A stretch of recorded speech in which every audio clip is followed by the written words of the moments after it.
기능론은 아무래도 사회를 중심으로 얘기를 하겠죠. 개인은 사회의 영향을 받아서 행동하는 것이 상당히 많더라.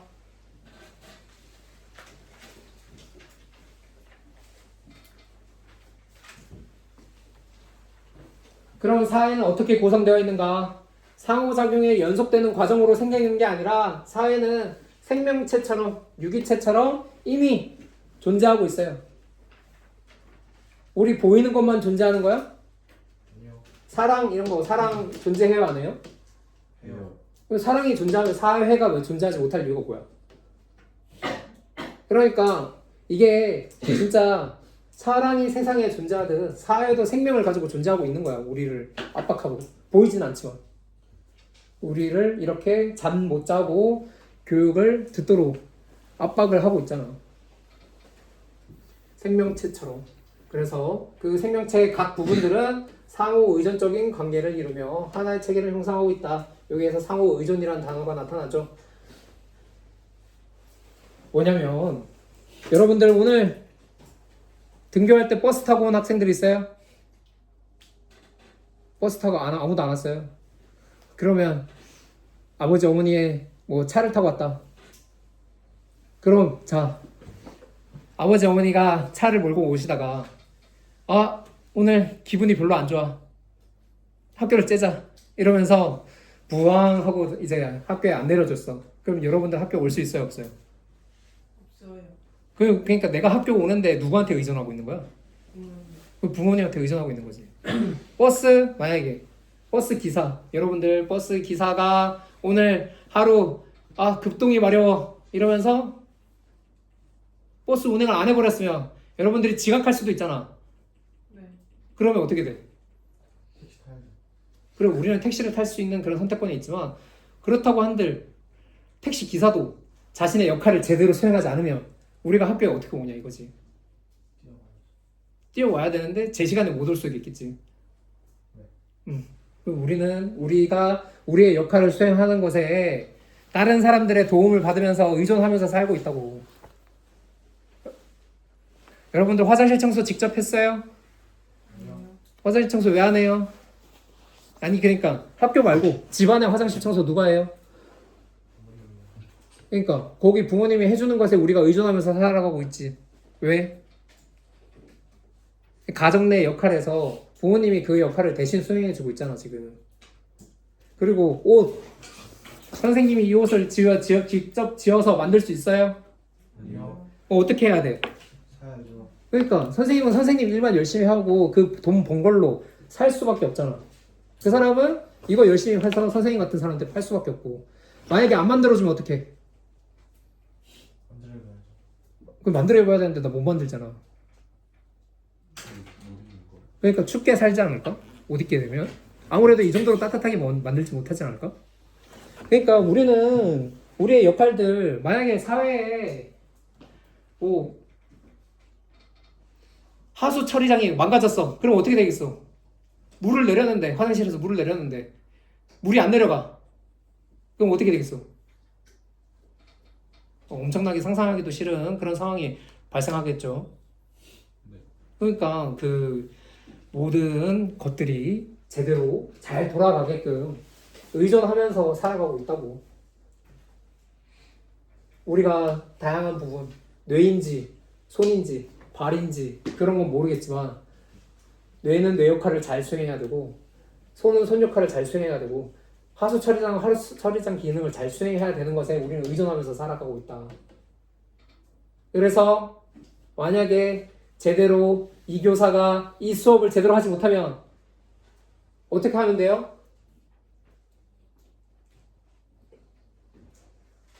자, 기능을 잘 수행하는 것으로 사회가 안정된 질서를 유지하는데 만약에 기능을 잘 수행하지 못해서 불안정 상태가 발생해.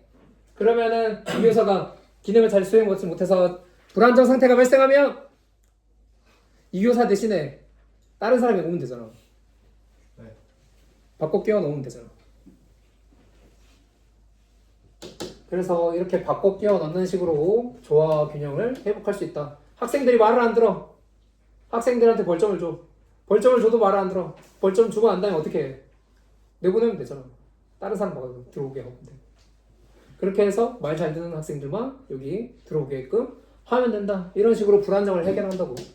불안정 일시적으로 발생할 수 있지만 영속적인 건 아니죠. 자, 그래서 여기 중요한 거니까 크게 해서 여기 사회 규범이나 사회 제도 등이 수행하는 역할은 사회 전체의 합의가 반영된 것으로 본다. 사회 전체의 합의에 별표를 치도록 합시다.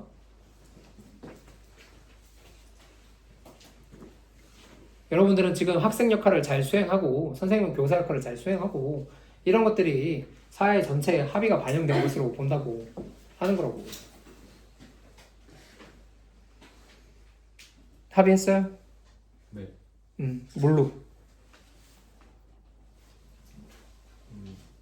그냥 무시적으로 반항하지 않고 체제에 순응하는 것으로 합의를 했죠.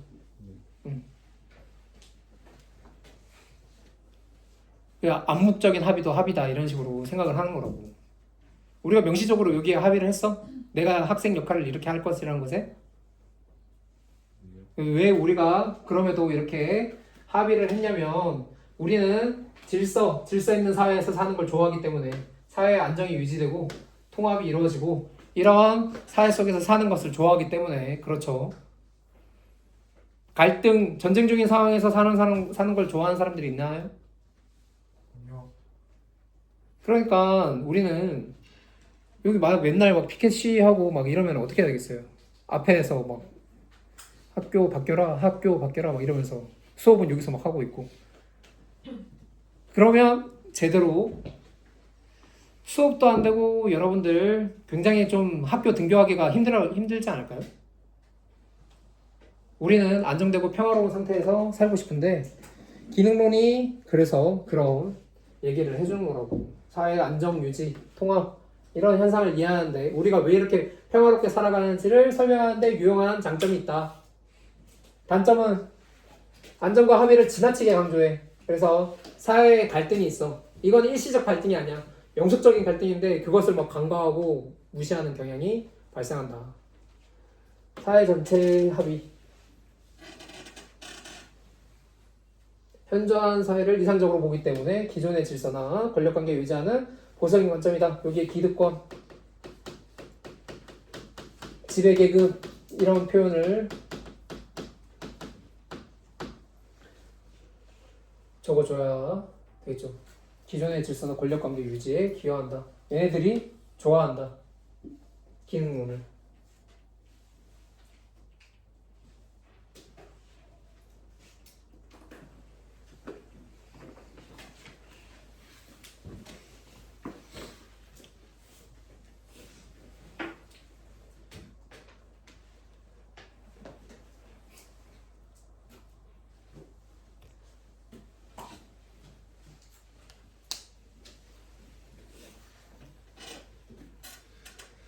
또 선생님이 또 지금 참지 못하고 뭔가 해야 될 것 같은 압박감을 느끼고 있는데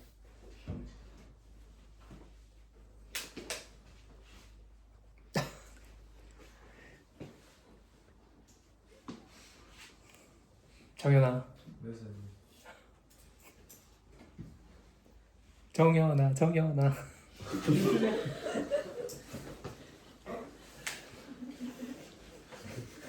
잘하셨어요. 잘하셨어요가 더 부력이야.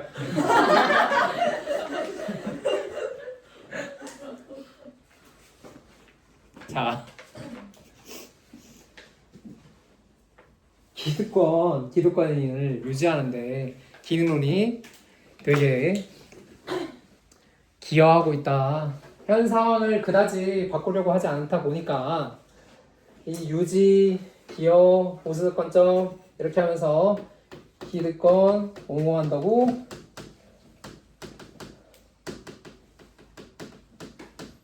비판을 받는다.